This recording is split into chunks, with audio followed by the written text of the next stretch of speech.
여러분 이런 경험을 하신 적이 분명히 있을 것입니다.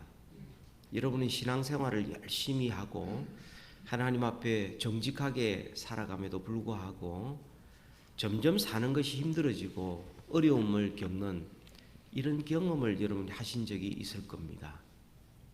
뿐만 아니라 우리 주위에 보면은 하나님을 알지도 못하고 온갖 세상의 수단 방법을 다 사용함에도 불구하고 이상하게 사업은 잘 되고 유명해지고 오래 살고 건강하고 이런 걸 보면서 내가 하나님을 믿는다는 것인데 왜 이렇게 불공평하나, 아마 이런 경험을 하신 적이 있을 것입니다. 나쁜 사람은 분명히 죗값을 치루어야 되는데도 불구하고 그들은 죗값을 치르기는커녕 마치 이 세상에서 그렇게 사는 것이 가장 좋은 방법인 양 사람들에게 보여지니 내가 하나님 앞에 양심대로 살아가고 말씀대로 살아가는 것이 하찮게 여겨질 때가 있었던 적이 있을 것입니다. 저도 그렇습니다. 교회가 이런저런 방법을 통해서 사람들을 모으고 교회를 키우고 커지면 모든 것이 합법화되는 이런 모습을 보면서 이게 아닌데 그러면서도 계속해서 마음에 드는 유혹이 너도 그렇게 한번 해봐봐, 키워놓고 이야기를 해봐봐, 성경이 뭐라고 말하든지 사람 많이 모이는 게 최고 아니야? 유명해지면 그것이 곧 정론이 되는 이런 세상살이가 아닌가? 이런 유혹들이 올 때가 많이 있습니다. 그럴 때마다 내가 계획주의 신앙을 가지고 살아가고 있고 말씀대로 살아가고 있고 양식껏 살아가고 있고 정직하게 살아간다는 게 이게 무슨 도대체 나한테 무슨 유익이 있을까? 이런 생각이 들 때가 종종 있습니다. 여러분 그런 경험이 있으신 줄로 압니다. 오늘 본문에 나타난 사도 요한이 바로 똑같은 형편입니다. 아시다시피 사도 요한은 이 요한계시록을 기록할 때가 나이가 거의 50대입니다. 90대입니다. 요즘도 90대라고 그러면은 사람들이 참 오래 사셨고 그 다음에 참 장수하신다 그러지만 그 당시의 평균 연령에 비하면 이것은 너무나 오래 사는 그런 형편입니다. 장수했으니 복을 받았다 말할 수 있지만 그는 지금 밤모섬에 갇혀 있습니다. 유배지입니다. 아무도 찾아오는 사람이 없습니다. 자기의 생존의 문제에 하루하루에 급급해 살아가고 있습니다. 그 반면에 로마 제국은 어떠합니까? 가장 강력할 때입니다.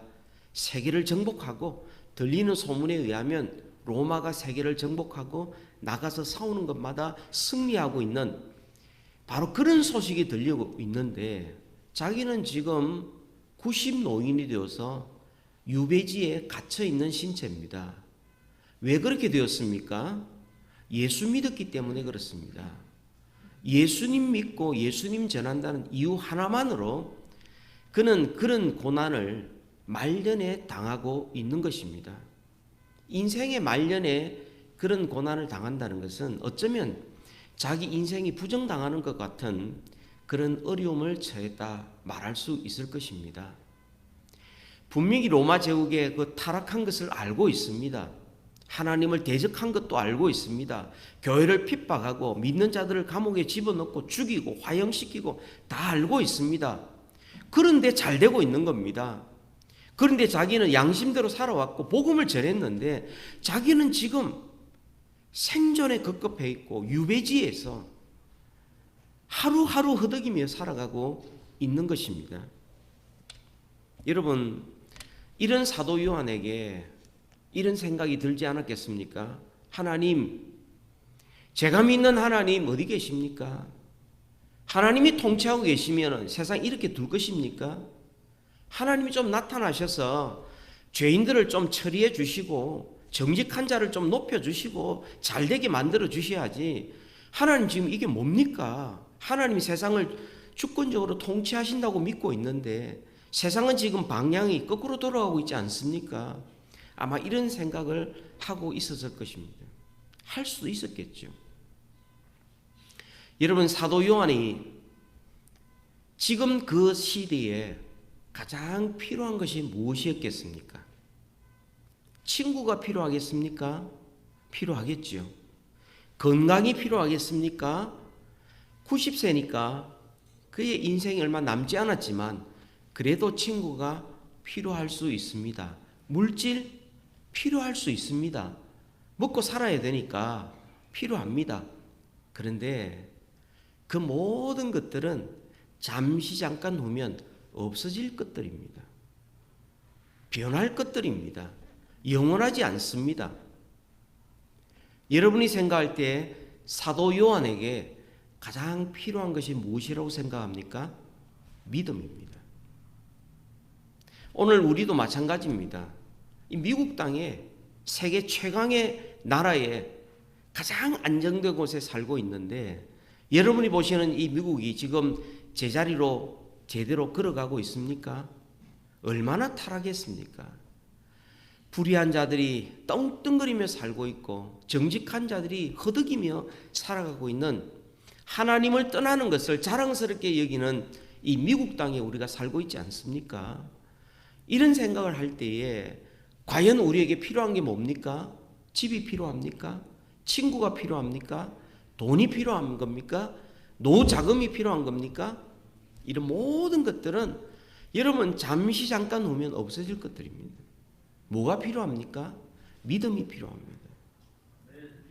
하나님을 믿는 이 믿음이 과연 지금 필요한가? 이것이 가장 소중한가?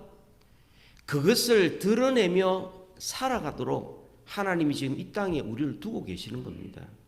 우리가 믿음으로 구원받았을 뿐만 아니라 구원받은 자가 살아가는 방법도 믿음으로 살아가야 하는 것입니다. 개인에게도 믿음이 필요하지만 가정에도 믿음이 필요하고 교회에도 믿음이 필요합니다. 교회가 어떤 일을 결정하고 어떤 계획을 세우고 어떤 일을 추진해 나갈 때에 믿음이 필요한 것입니다. 과연 예수 믿는 사람들이 믿음으로 사는 모습을 보았을 때에 세상 사람들이 볼 때에 우리와 좀 다르다. 그게 구별된 삶이죠. 구별된 삶이 곧 믿음으로 사는 삶인 것입니다. 그래서 오늘은 이 믿음으로 살리라는 제목으로 우리 함께 말씀을 생각해 보겠는데요. 히브리서 11장 6절에 있는 말씀 읽어드립니다. 믿음이 없이는 하나님을 기쁘시게 못하나니 하나님께 나아가는 자는 반드시 그가 계신 것과 그가 자기를 찾는 자들에게 상 주시는 이심을 믿어야 할지니라. 하나님이 가장 기뻐하는 사람이 누구냐? 세상에 성공하는 사람 아니요, 권력 가진 사람 아니요, 건강하고 무병장수한 사람이 아니요, 하나님이 기뻐하는 사람은 믿음으로 사는 사람입니다. 하나님이 기뻐하는 사람이죠. 뿐만 아니라 요한일서 5장 4절에 보면 무릇 하나님께로부터 난 자마다 세상을 이기느니라. 세상을 이기면 이것이니 곧 우리의 믿음이니라. 무엇이 세상을 이길 수 있느냐? 그것은 우리의 숫자, 우리의 능력 아니고요, 믿음이라고 말씀을 합니다. 그러면 믿음으로 사는 것은 어떻게 사는 것인가? 오늘 그것을 두 가지를 함께 말씀을 나누고자 합니다. 믿음으로 산다는 건 뭔가? 첫 번째로 믿음으로 산다는 것은 현실을 정확하게 인식하며 사는 것입니다. 믿음으로 산다는 것은 우리에게 주어진 현실을 정확하게 파악하고 그 현실에 분명한 인식을 가지고 살아가는 것입니다. 다시 말하면 믿음이라는 것은 현실을 부정하는 것이 아닙니다. 현실을 포기하고 천국만 바라보며 살아가는 것도 아닙니다. 그리고 무조건 잘 될 수 있어. 무조건 긍정의 힘도 아닙니다. 현실을 정확하게 인식하는 것입니다. 무조건적인 맹신도 아닙니다. 믿음이라는 것은 현실을 가장 정확하게 인식하는 것입니다. 1절 말씀 볼까요? 1절 말씀. 계시록 4장 1절. 이 일 후에 내가 보니 하늘에 열린 문이 있는데 내가 들은 바 처음에 내게 말하던 나팔 소리 같은 음성이 이르되 이리로 올라오라. 이후에 마땅히 일어날 일들을 내가 내게 보이리라 하시더라. 흔히들 사람은 우리가 믿는다, I believe in, 난 그렇게 될 줄 믿는다 그러면 I think, I assume 그렇게 되기를 추측하고 I expect 이런 말들과 I believe가 비슷한 말, 굉장히 주관적이라고 생각을 합니다. 그래서 너는 그렇게 믿고 나는 그렇게 믿지 않는다. 뭐 그래도 그냥 공존이 가능한 그것을 믿음이라고 생각을 합니다. 그래서 보니까 어떤 말을 쓰느냐 하면 꿈은 이루어진다. 뭐 이런 말을 쓰죠. 꿈은 이루어진다. 꿈을 꿔라. 꿈을 꾸고 말하고 선포하면 반드시 이루어진다. 여러분 이것은 믿음이 아닙니다. 자기의 소원을 갖다 두고 자기의 기대를 거기에 붙여서 자기의 어떤 열망을 붙여서 꿈은 이루어진다. 그걸 마치 믿는다라고 이야기하지만 그렇지 않습니다. 믿음이란 두 가지 요소가 반드시 있어야 됩니다. 첫 번째, 대상이 있어야 됩니다. 두 번째, 내용이 있어야 됩니다. 여러분, 믿음의 대상이 누굽니까? 하나님입니다. 내용은 뭡니까? 하나님의 언약입니다. 하나님의 약속을 하나님께서 반드시 이루실 줄 믿는 것을 믿음이라고 말합니다. 그러니까 개인적인 소원이 아니죠. 자기 생각이 아니죠. 자기가 꿈꾸고 소원한 걸 가지고 그것을 나의 믿음이라고 말할 수 없는 것입니다. 보니까 이 현실을 정확하게 인식하는 것, 눈 감는 것 아닙니다. 맹신하는 것도 아닙니다. 현실을 포기하는 것도 아닙니다. 그냥 하나님이 어떻게 될 줄 되겠지라고 그냥 다 묶어서 하나님 앞에 그냥 다 맡겨버리고 나는 가만히 있는 것도 아닙니다. 믿음은 현실을 정확하게 파악하고 인식하고 그렇게 살아가는 것이 믿음인데요. 그 현실이 어떤 현실이냐? 오늘 본문이 우리에게 가르쳐 줍니다. 사도 요한이 본 것이 뭐냐 하면 그는 지금까지 밤모습만 보았습니다. 자기 혼자라는 사실만 보았습니다. 그리고 로마 제국이 강성한 것만 보았습니다. 교회가 힘들고 어렵던 것만 보았습니다. 그런데 그가 보지 못한 현실이 있었습니다. 이 현실을 하나님께서 깨우쳐 주시며 그에게 믿음을 일으켜 주신 겁니다. 그것은 눈에 보이는 세상뿐만 아니라 또 다른 세상이 있다는 현실입니다. 또 다른 세상이 있습니다. 1절에 보니 이리로 올라오라. 눈을 들어 보아라. 저 눈을 들어서 보니 하늘에 열린 문이 있습니다. 하늘이 열려졌습니다. 그리고 보니 거기에 보좌가 있습니다. 그 위에 앉으신 분이 계십니다. 갑자기 자기가 아는 세상 그것뿐만 아니라 또 다른 세상이 있다는 것을 깨닫게 된 것입니다. 세상이 너무 캄캄했습니다. 절망 중에 있었습니다만 갑자기 그에게 또 다른 세상이 보이면서 그에게는 소망이 생기기 시작했습니다.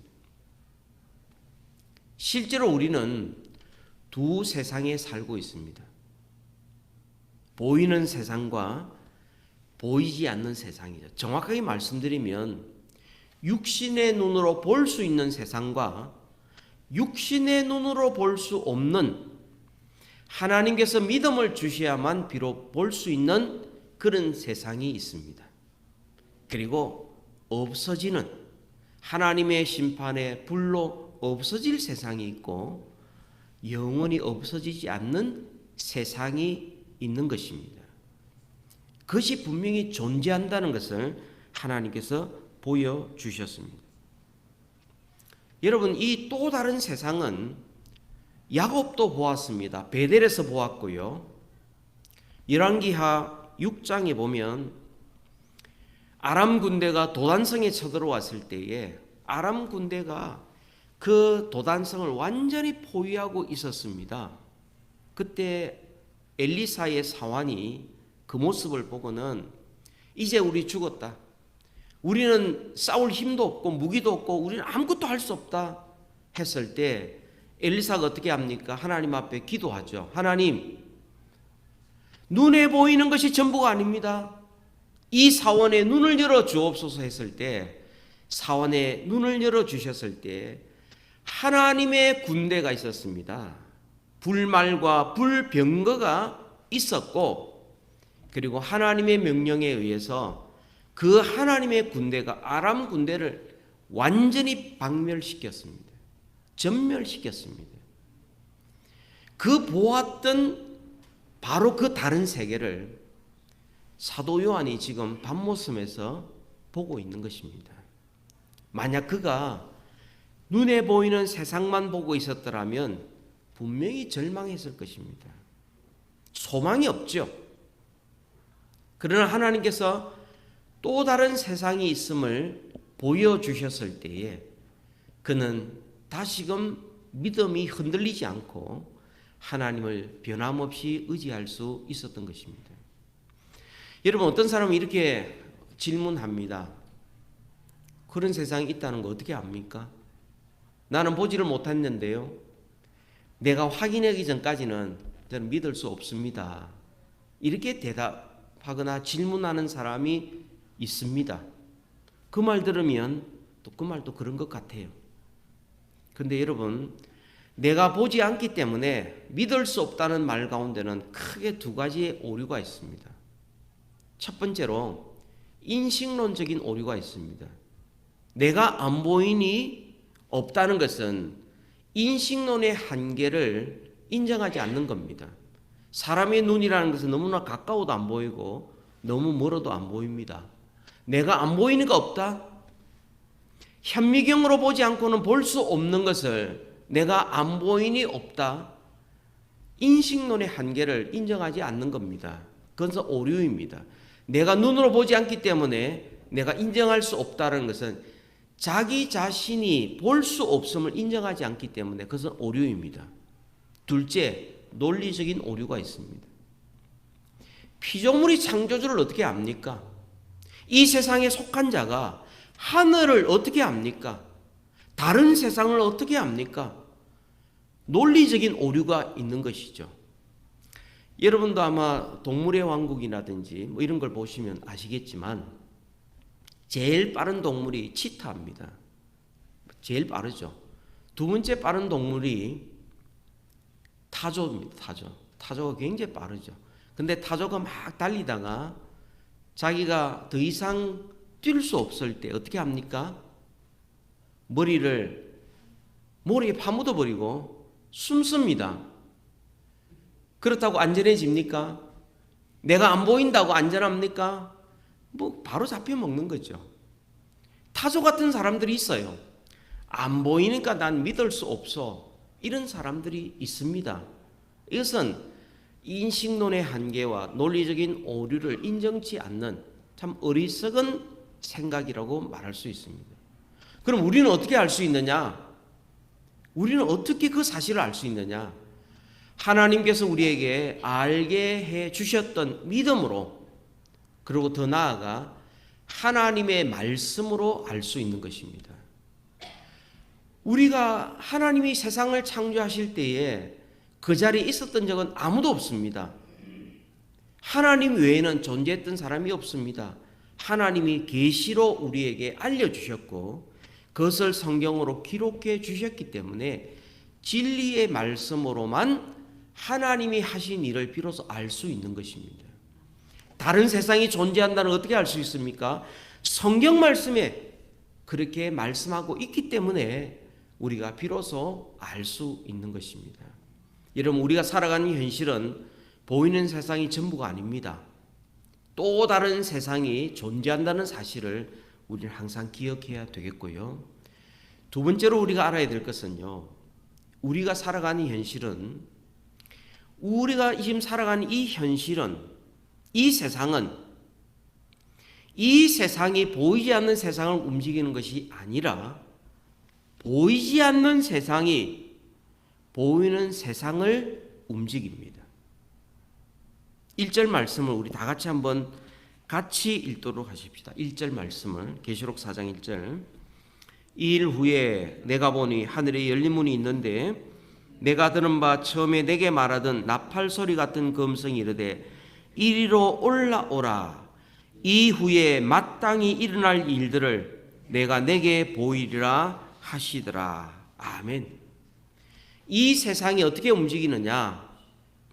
보이지 않는 세상, 하나님이 계신 세상이 거기에서 결정이 되고, 그리고는 이 땅에서 마땅히 그 일들이 일어나게 된다는 것입니다.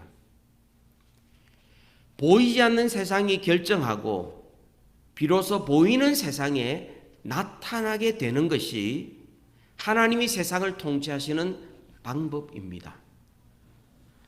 대부분의 사람들은 이것을 반대로 알고 있습니다. 우리가 여기에서 뭔가를 하면 하늘이 움직인다고 생각합니다. 세상의 모든 종교가 그런 식입니다. 우리가 열심히 노력하면 하나님이 감동을 받고 움직인다고 생각을 합니다. 그렇지 않습니다. 반대입니다. 기독교는 반대입니다. 하나님께서 모든 것을 계획하시고 그 계획한 바를 하나님은 이 땅에 반드시 이루시는 겁니다. 여러분이 주기도문을 가지고 기도하실 때에 매 기도할 때마다 이것을 여러분이 지금 고백하고 있는 겁니다. 뜻이 어디에서 이루어진 것 같이? 하늘에서 이루어진 것 같이 그렇게 어디에서 이루어지기를 원합니다? 땅에서도 이루어지기를 원합니다. 그것이 하나님께서 이 세상을 다스리는 방법입니다. 뜻이 하늘에서 이루어진, 하나님께서 보이지 않는 세상 가운데서 다 계획하시고 작정하신 바대로 하나님께서 때가 되매 이 땅에서 보이는 세상에서 그 뜻을 이루어 가시는데 누구를 통하여서 하시느냐 하면 주님이 가르친 기도를 온전히 고백하는, 내 뜻대로 마시옵고 아버지의 뜻대로 되기를 소원합니다 라고 기도하는 사람들을 통하여서 하나님께서 그 일을 이 땅에서 행하시는 것입니다. 여러분, 이것이 믿음입니다. 우리는 지금까지 믿는다고 하면서도 실제 삶은 반대로 살았습니다. 내가 잘하면 하나님께서 뜻을 바꾸시고 하나님의 계획을 이끄시고 하나님의 작정도 바꾸셔서 내가 계획한 대로 하나님께서 이루어 주신다고 생각을 하는데 믿음의 사람들은 그렇지 않습니다. 하나님께서 계획하신 대로 이 땅에 이루어진다는 것을 분명히 확신하기 때문에 우리의 기도가 하나님의 뜻이 이루어지기를 원합니다. 우리가 그것을 보기를 원하고 증인되기를 원합니다. 그 고백을 하고 있는 겁니다. 만약에 우리가 다른 세상이 존재한다는 것을 알지를 못하고 또 하나님의 나라, 보이지 않는 세상이 보이는 세상을 움직인다는 것을 인정하지 못한다면 우리는 이런 생활을 할 수밖에 없습니다. 보이는 것이 전부라고 밖에는 생각할 수가 없죠. 그 생각밖에는 할 수가 없죠. 보이는 게 전부죠. 그래서 이 세상 사는 것이 전부라고 여깁니다. 순종하며 살다가 별로 유익이 없으면 순종해도 별 수 없다라고 생각을 합니다.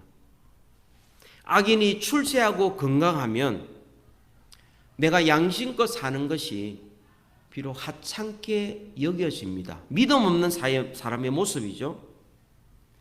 신앙생활 열심히 해도 내가 지금 살아가는데 병 낫고 번성하고 건강하고 출세하고 하지 못한다면 신앙생활은 적당히 믿어도 괜찮겠다, 이렇게 생각을 합니다. 믿음 없는 모습이죠. 그러다 보면 교회 생활하면서 믿는다 하면서도 그 목적은 보이는 게 전부고 이 세상의 것들이 가장 좋고 다른 사람의 어떤 시선이나 평가에 좌우되면서 그러면서 눈에 보이는 걸 가지고 하나님의 교회와 하나님이 하신 일을 평가하는 것입니다. 잘못된 것입니다. 세상에 일어난 모든 일들은 하나님께서 계획하시고 작정하시고 실행하시라는 것을 우리는 늘 기억하며 살아야 합니다. 여러분, 믿음으로 살아도 어려움을 당할 수 있습니다. 아플 수 있습니다.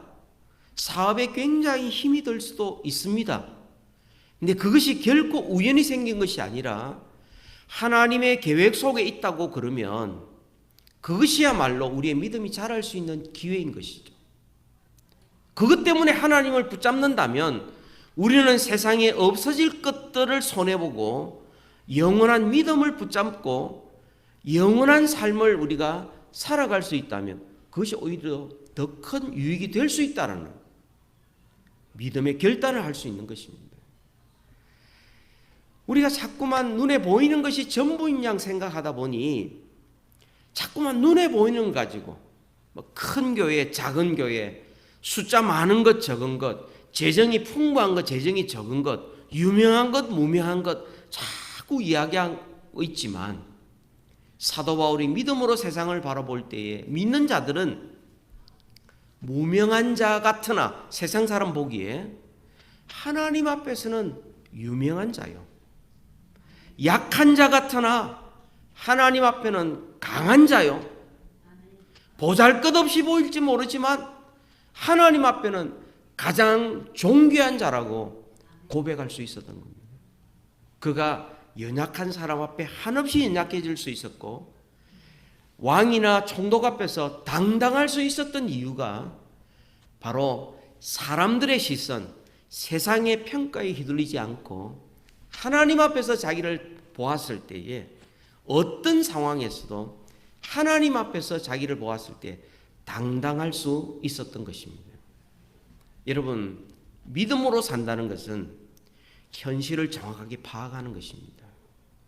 현실을 무시하는 것 결코 아닙니다. 현실을 정확하게 파악하되 우리는 보이는 세상이 전부가 아니고 보이지 않는 세상이 있다는 것 늘 인식하며 살아야 되고 보이지 않는 세상이 보이는 세상을 움직인다는 사실을 기억해야 합니다. 그렇다면 세상의 평가가 하나님의 평가와 다를 수 있습니다. 세상의 자랑거리가 하나님 앞에 자랑거리가 되지 않을 수 있습니다. 세상의 실패가 하나님의 실패 아닐 수 있습니다. 오히려 세상에서의 실패가 하나님 앞에 얼마든지 성공이 될 수가 있고 사람들 앞에 연약한 것이 오히려 하나님 앞에 더 존귀할 수 있다는 사실을 우리 늘 기억하며 하나님 앞에 늘 살아가는 저와 여러분 되기를 축복합니다. 두 번째로 믿음으로 산다는 것. 믿음으로 산다는 것은 하나님을 신뢰하면서 현실을 올바로 반응한 것입니다. 믿음으로 산다는 것은 하나님을 신뢰하면서 현실에 올바로 반응하는 것입니다. 여러분 2절 3절을 같이 한번 읽읍시다. 요한계시록 4장 2절 3절 같이 읽읍시다. 내가 곧 성령에 감동되었더니 보라 하늘에 보좌를 베풀었고 그 보좌 위에 앉으신 이가 있는데 앉으신 이의 모양이 벽옥과 홍보석 같고 또 무지개가 있어 보좌에 둘렸는데 그 모양이 녹보석 같더라. 하나님의 보좌를 보게 되었는데 거기에서 온 세상, 보이는 세상과 보이지 않는 세상을 다 다스리는 것을 보았을 때에 인간의 말로 어떻게 표현할 수가 없었습니다. 그래서 보석을 이야기합니다. 보석이 제스퍼, 루비, 레인보우, 에메랄드 이걸 쭉 설명하는 것은 하나님의 통치하는 방법, 영광스러운 통치를 말씀해주고 있습니다. 다시 말하면 모든 보이는 보이지 않는 세상을 하나님이 통치하시는데 하나님의 보좌에서 그 모든 것을 통치하고 있다. 그 모습을 보여주는 겁니다. 하나님께서 세상을 다스린다는 사실을 분명히 믿는다면 우리는 때로는 어려움을 당하고 손해를 당해도 우리는 변함없이 하나님을 의지할 수 있습니다. 하나님은 선하시고 완전하시고 하나님은 거룩하시기 때문입니다. 여러분 성경 한번 찾아봅시다. 로마서 8장 28절의 말씀, 우리 잘 아는 말씀이죠. 같이 한번 찾읍시다.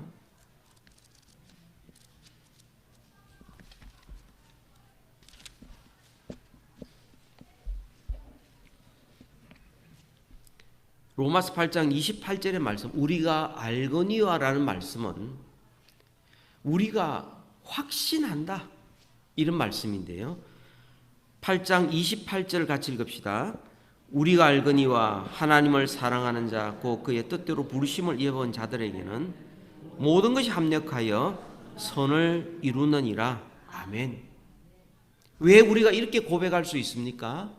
하나님께서 통치하고 계시니 선하신 목적대로 반드시 이루실 것이니 우리가 이 고백을 할 수 있습니다. 32절 볼까요? 32절 로마서 8장 32절 같이 읽읍시다.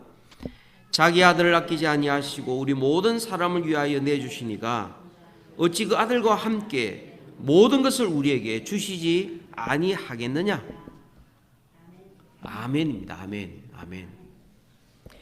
하나님께서 가장 선한 신분이요 선한 목적대로 완전히 이루신 분이라는 것을 우리가 믿는다면 때로는 어려움이 있어도 그 어려움조차도 선한 목적을 이루는 방편으로 사용하셔서 마침내 하나님의 뜻을 이룬다는 사실에는 변함이 없는 것이죠.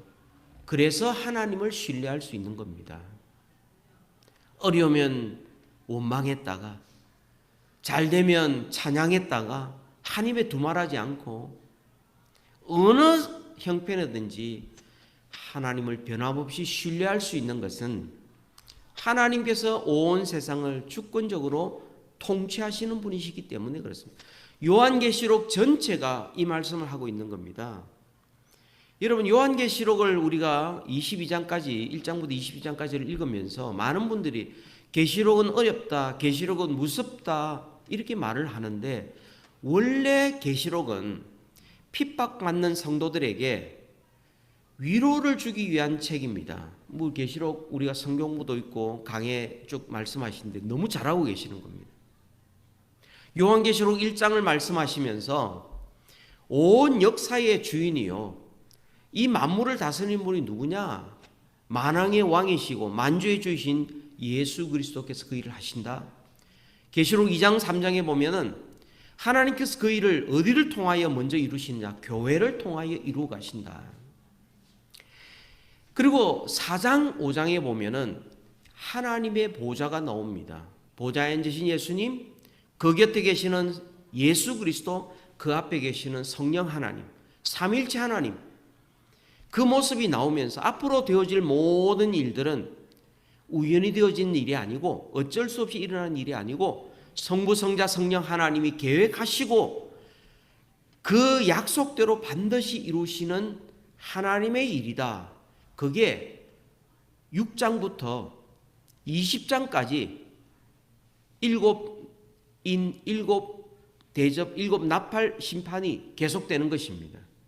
그리고 계시록 21장 22장에서는 주님께서 모든 뜻을 다 이루시고 영광을 받으시는 그 요한계시록을 읽을 때마다 어려운 가운데 있는 성도들에게 정말 위로와 용기가 생기는 것입니다. 그런데 어떤 분들은 요한계시록을 읽으면서 그 일곱 나팔, 일곱 대접 심판을 읽으면서 자기가 그 속에 들어가 가지고 거기에서 헤매는 겁니다. 와, 무섭다 말이지. 내가 이런 심판을 내가 앞으로 받을 건데 두렵고 떨린다 그러고 막 잠을 못 잔다고 그러고 막 이렇게 이야기하는데, 그 말씀은 우리가 예수 그리스도를 믿지 않았더라면 우리도 그런 처지에 있었을 것이다. 그리스도 안에 있기 때문에 우리는 그 모든 심판으로부터 자유하다. 이제는 안심이다. 그 말씀이거든요. 위로의 책입니다. 사도 바울이 지금 고백하는 것도 그런 겁니다. 우리가 알거니와 하나님을 사랑하는 자고 그 뜻대로 부르심을 입은 자들에게는 모든 것이 합력하여 선을 이루느니라 말씀하는 겁니다.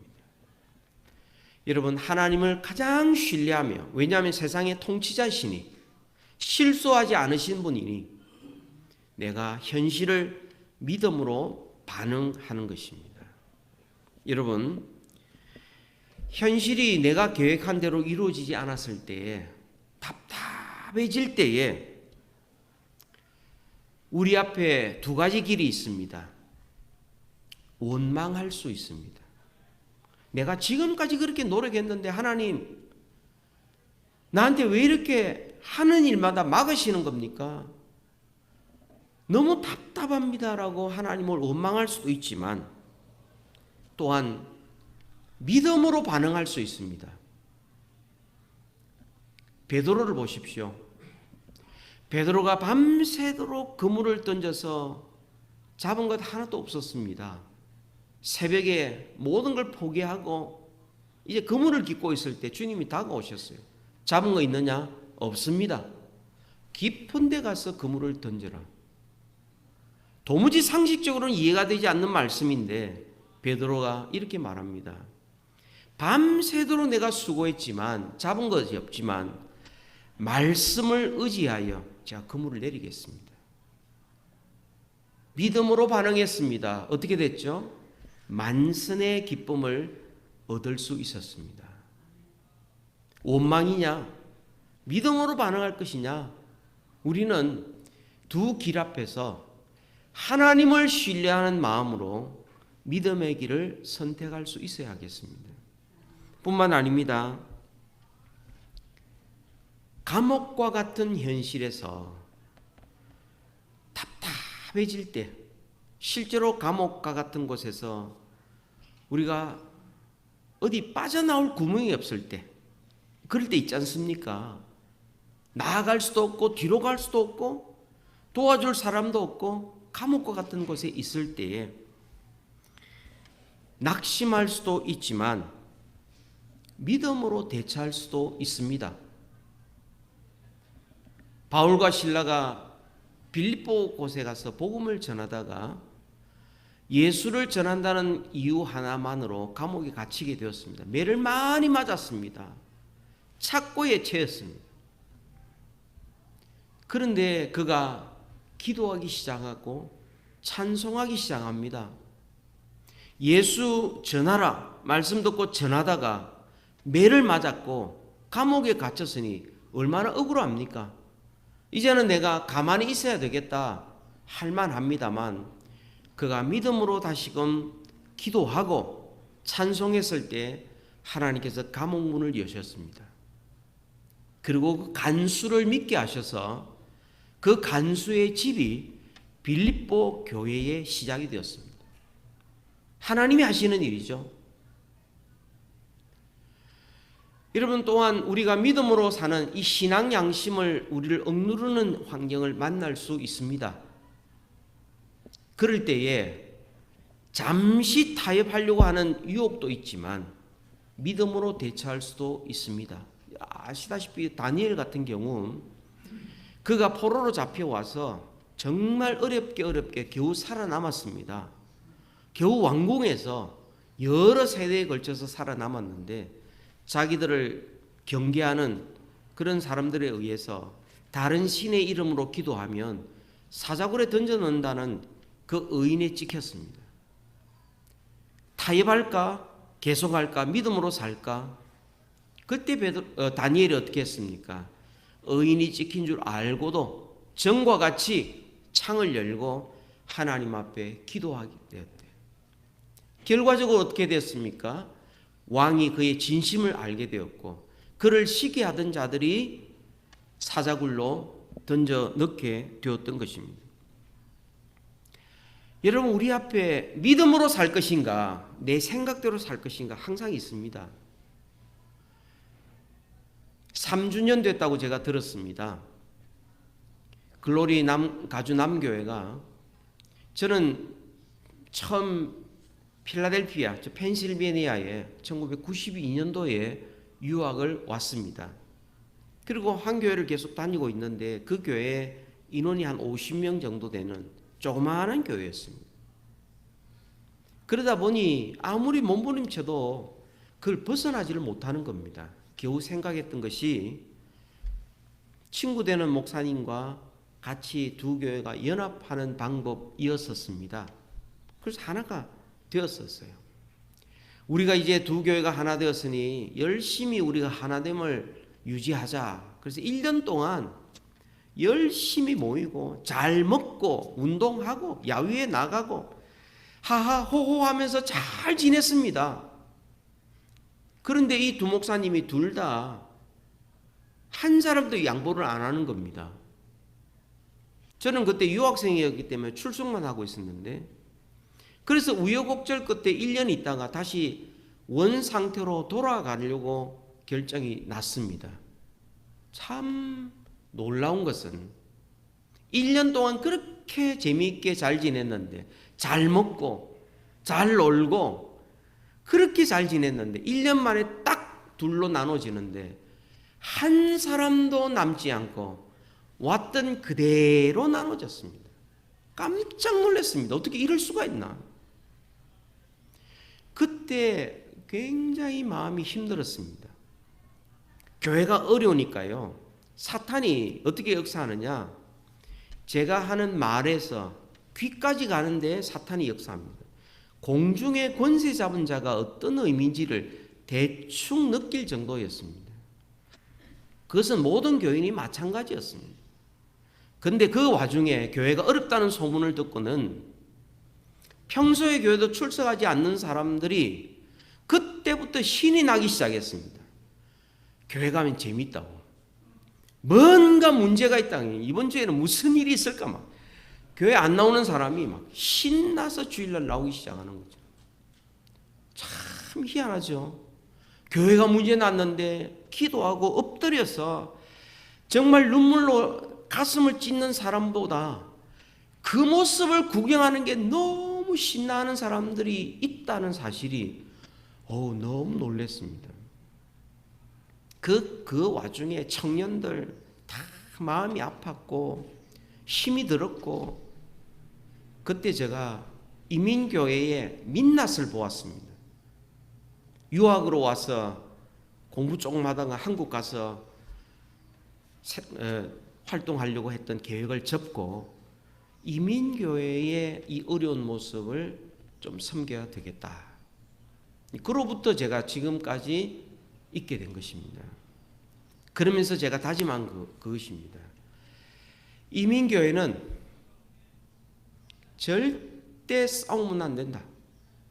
무조건 화목해야 된다. 무조건. 우리가 목숨 걸 만한 진리 문제, 성경을 벗어나는 문제가 아니라면 나부터 양보한다. 모든 것 다 양보한다. 방법적인 것들은 목숨 걸 일 아니다. CCM을 할 것이냐, 찬송가를 할 것인가, 피아노를 쓸 것인가, 신디를 쓸 것인가, 프로젝터를 쓸 것인가, TV를 놓을 것인가, 자리를 3줄로 깔 것인가, 6줄로 깔 것인가. 그런 건 하나도 문제가 되지 않는다. 펜실베니아에 있을 때, 필라델피아에 있을 때요, 정말 그랬습니다. 야외를 나갔는데, 교회 야외 예배라고 그랬죠. 야외에 나왔는데 그 교회에 장로님이 두 분 계셨어요. 근데 한 장로님이 자기가 잘못 알고는 딴 데 가 있다가 늦게 왔습니다. 제가 장로님을 폄하할 생각은 전혀 없습니다. 근데 그런 일이 있었다. 이민교회는 있을 수 있으니까요. 그래서 기다리다가 우리가 식사를 시작했어요. 근데 이분이 늦게 와가지고 차에서 내리지도 않고 차에 창문을 내리고는 장로가 오지 않았는데 밥 먹었다고, 오늘부터 이 교회에 난 출석 안 한다고 그 길로 나갔습니다. 이민교회의 민낯을 제가 보면서 정말 교회가 교회답다는 거.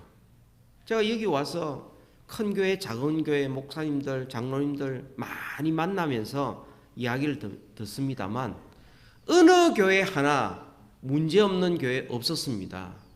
다 문제 있었습니다. 왜 그렇습니까? 하나님께서 우리를 인간의 길로 걸어갈 것인가, 믿음의 길로 걸어갈 것인가, 교회가 크든 적든 아무 상관이 없습니다. 오히려 믿음의 길로 걸어가도록 훈련을 하기 위해서 우리로 하여금 하나님께서 따듬으시는 과정이라는 겁니다. 그래서 사람들이 그걸 못 견디고 가장 손쉬운 길로 가버리는 거죠. 봉사하지도 않아도 되는 것, 그냥 다 준비된 곳에 앉아서 대접만 받으려고 하는 것, 예수님의 길이 아닙니다.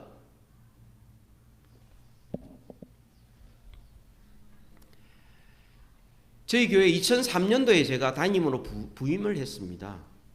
2003년도에서 지금 2023년도니까 만 20년이 지났죠. 그리고는 우여곡절 끝에 교회를 이전하고 교회를 건축하고 했습니다. 7년 과정 동안 우리는 광야 생활을 했고, 그리고 건물을 살려고 6번 계약을 했는데 6번 다 파기되었습니다. 2번은 시청에 의해서, 나머지는 그 파는 사람에 의해서 파기가 되었습니다. 갈 바를 알 수도 없고 어떻게 해야 될지를 모르고 있을 때, 그때 교회가 믿음의 결정을 했습니다. 우리가 지금 교회 찾는 일이 너무나 급하지만, 정착하는 것이 너무 급하지만, 교회가 뭐냐? 하나님 앞에 예배하는 것이고 온 세상 사람들이 하나님을 예배하도록 만드는 것인데, 그게 전도와 선교다. 그래서 건축 이전하는 과정 속에 파송 선교사를 전임으로 파송했습니다. 그때부터 우리는 단기 선교를 보냈습니다. 못해도 가자. 선교하는 것이 우리가 존재 이유지. 건물 마련하고 우리가 안정되고 에어컨 나오고 의자 좋은 데 앉아서, 프로그램 좋은 데 앉아서, 그래서 좋은 설교 듣고 좋은 프로그램 듣고 좋은 행사에 참석하는 것이, 그게 무슨 교회냐? 전도, 파송, 선교하자. 단기 선교 보내자. 계속 그렇게 하고, 그때부터 우리 교회 재정의 33%는 무조건 선교로 보낸다. 여러분, 놀라운 것은요, 그때 우리 돈이 별로 없었어요. 근데 그때부터 교회가 힘을 내기 시작하는 겁니다. 하나님을 기뻐하시는 일을, 믿음의 길을 걸을 때부터 하나님께서 우리에게 필요한 재정도 주시고 사람도 보여주셨어요. 믿음의 발걸음을 내딛는 것이 힘들었습니다. 돈도 없는데, 건축해야 되는데, 우리 이전해야 되는데, 우리 필요한 것도 많은데, 우리가 그 다음에 하지, 안정되면 하지요. 아니었습니다. 지금부터 조금이라도 시작하자. 그래서 지금 너무나 귀하게 할 수 있다는 것, 그때 믿음으로 살기로 결단하는, 교회적으로, 그것이 우리에게 지금도 너무나 큰 힘이 되고 있습니다. 총회도 마찬가지입니다. 우리 재미고신 총회가 서부, 동부, 중부 있지만요, 교회들이 다 좀 늦게 왔기 때문에 딴 교단들은요 일찍 와 있었는데, 우리 교단은 30몇 년 전에 미국에 처음 왔어요. 그러고는 시작했기 때문에 늦게 왔습니다. 그래서 교회들이 좀 비교적 늦게 적은 편입니다만 이번 팬데믹 기간 동안에 여러분 교인들이 모이지도 못하고 교회들이 흩어지고 힘든 이 와중에 우리 총회가 해야 될 일 가운데 하나가 목회자와 선교사를 양성해서 복음을 전하는 것이다. 교회가 이민교회가 사는 것은 선교하는 것이다. 영혼 구원하는 것이다. 여기에 초점을 맞추게 했습니다. 그래서 과테말라에 이 선교훈련센터를 마련하게 된 겁니다. 왜 과테말라냐? 현지 지도자, 중남미에 있는 현지 지도자들 미국으로 데려오는 것도 어렵고 그분들이 왔을 때에 다시 본국으로 돌아간다는 보장이 없습니다. 미국이 너무 살기 좋기 때문에 미국 히스패닉 컨그리게이션으로 갈 수도 있고요. 아니면은 목회를 하지도 않고 그냥 여기서 생활만 해도 사는 것보다 훨씬 나으니까.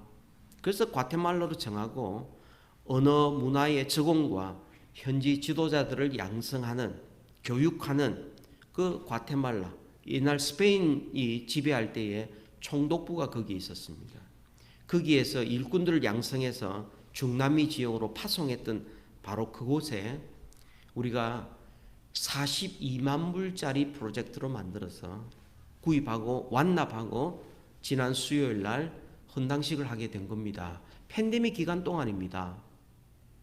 팬데믹 기간 동안에 선교위원들하고 총회 임원들이 마스크 쓰고 그 코로나 바이러스를 뚫고 가서 현장을 돌아보고 그래 왔습니다. 이번에 완공됐고요. 그 이후에 우크라이나 전쟁이 일어났을 때 이미 우리 재미고신 총회에 속한 모든 교회에다가 우크라이나 전쟁이 났는데 거기에 많은 사람들이 물자를 지원하고 있다. 그런데 진짜 교회들은 뿔뿔이 다 흩어져서 너무 힘들다. 그래서 교회가 교회를 도와야 된다 해서 우크라이나 난민을 중심으로 한 교회를 돕는 헌금을 했습니다. 20만 불 이상이 한몫 모였어요. 그 다음에 터키 지진 일어났습니다. 거기에는 쿠르드족이 있고 시리아 가깝고 그 다음에 터키의 남부 지역입니다.